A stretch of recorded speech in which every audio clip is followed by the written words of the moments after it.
Proceso constructivo de redes de gas natural. Para el proceso constructivo tenemos tres fases importantes. Primero, el replanteo y organización de la obra. Luego, la fase de obras civiles. Y por último, la finalización de la obra. En la primera fase de replanteo y organización de la obra, como primer paso es el recorrido informativo, en donde se informan a los vecinos los futuros trabajos que se van a realizar y que podrían generar molestias en los próximos días.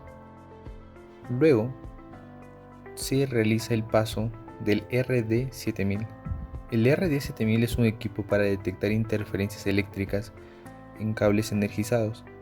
Este equipo es prioritario porque hay algunas conexiones eléctricas que están muy activas y no presentan ningún tipo de protección, y al momento de excavar podrían generar algún accidente. Estudio de calicatas. Se procede a hacer un estudio de calicatas para detectar interferencias, ya sean de agua, desagüe o de electricidad. Por lo general son de agua y desagüe. La importancia de las calicatas es tener una intuición de estas tuberías en físico y cómo están debajo del suelo, y que al momento de excavar no generen un problema, ya que si no se calcula bien podrían generar una pérdida en el trabajo. Como siguiente paso tenemos el replanteo. Para esto tenemos que tener en cuenta 5 puntos importantes. Primero, la distancia hacia la línea municipal. Esta oscila de los 50 centímetros hasta los 2.5 metros. Luego, la ubicación de válvulas de bloqueo. Luego, la recopilación de antecedentes de instalaciones en el subsuelo. Los trámites son necesarios para la apertura de las calles, cierre de tránsito y otros. Estos permisos son exigidos por el supervisor de obra antes de autorizar el comienzo. Y por último, modificaciones en el replanteo. Si es necesario, se modifica el proyecto básico con la autorización del supervisor antes del inicio de los trabajos. Para el trazo, luego de tener las medidas exactas, se realiza hacer el dibujo del trazo y así pueden empezar las obras civiles. Luego se inicia la fase de las obras civiles, iniciando con la rotura de veredas. Para esto, como primer paso, tenemos el corte del pavimento. Primero se señaliza la parte donde se va a empezar a trabajar. Se riega un poco de agua por la zona en donde se va a hacer el corte, y con la ayuda de la cortadora de mano y personal capacitado se hace el trabajo. Luego viene la perforación de pavimento. Esta se puede realizar con un martillo neumático manual o también con un martillo hidráulico. Los restos de este pavimento se deben de retirar o llevar a un lado para que no se mezcle con el relleno excavado. Luego de esto viene el zanjeo. Como en nuestro caso vamos a instalar una tubería de 63 milímetros, en la tabla se puede observar que nuestro ancho de zanja tiene que rondar entre los 40 centímetros a 50 centímetros y nuestra tapada mínima es de 60 centímetros de altura. Lo primero que se hace es que con la ayuda de la mini excavadora, o también puede ser un zanjero, la tierra extraída de la zanja se debe poner a 30 centímetros de distancia de la zanja para así evitar un desplazamiento de tierra. Y si en esta etapa existen interferencias de tuberías, tendremos que tomar estas medidas para hacer nuestra zanja de mayor altitud. El piso de la zanja tiene que ser nivelado de los lugares donde fuese necesario para proporcionar un asentamiento uniforme de la tubería.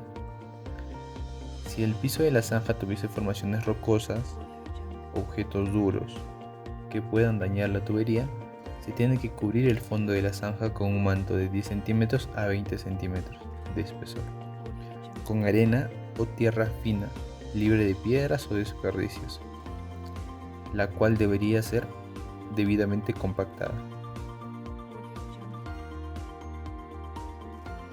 Luego de esto vienen las obras mecánicas, en donde en esta parte se producen las uniones de las tuberías de polietileno para así ser redistribuidas a las casas o hacer una unión entre las mismas.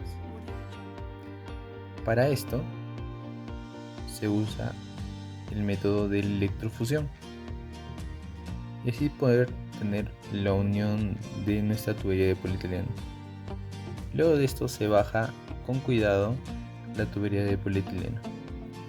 Debajo de esta se pone el cable de detección para así a futuro poder detectar por dónde están las tuberías de polietileno.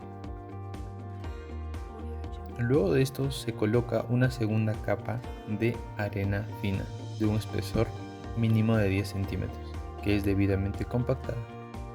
Luego de esto se rellena la subbase con la tierra excavada de un mínimo de grosor de 20 centímetros que tiene que ser debidamente compactada. Luego se coloca la cinta de seguridad por encima de la subbase a una altura de 30 centímetros debajo de la superficie. En esta cinta de seguridad está escrito el número de teléfono al que se debe llamar de la empresa de gas correspondiente y sus advertencias para que así la población al momento de excavar sepa que ahí existe una conexión de tubería de gas. Luego de esto se coloca el afirmado que tiene 20 centímetros de espesor y está debidamente compactado. Luego se realiza la reparación de pavimento. Para esto se coloca una capa de 5 centímetros de concreto y 5 centímetros de asfalto. Para el concreto podemos usar una máquina mixer o también una mezcladora, dependiendo del tamaño de nuestra obra y cuál sea mejor conveniente en ese momento.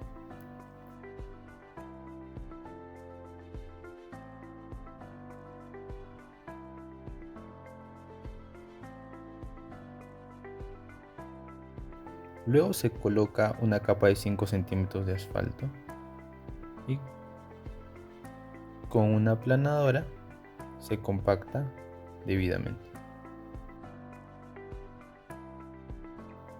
Y ahora veremos una vista de perfil de nuestra red de gas natural.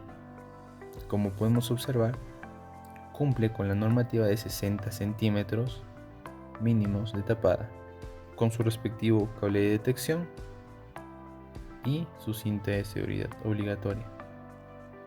Al finalizar la fase de obra civil, tenemos que realizar las pruebas respectivas, que vienen a ser la prueba de hermeticidad y la prueba de resistencia. Para esto necesitaremos el requerimiento necesario para las pruebas.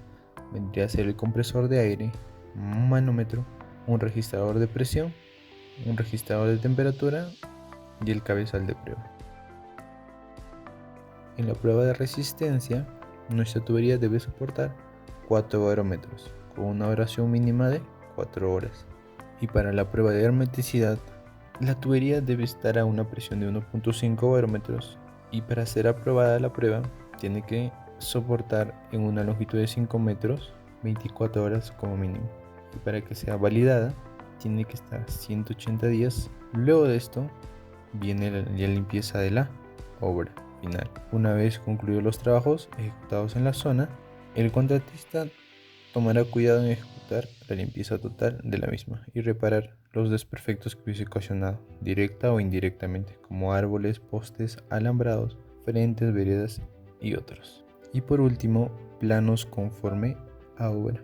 El contratista deberá llevar actualizado durante el transcurso de la obra la confección de los planos conforme a la obra ejecutada, con los detalles constructivos y la ubicación y profundidad de las cañerías, los cuales serán entregados una vez finalizados los trabajos a la empresa distribuidora.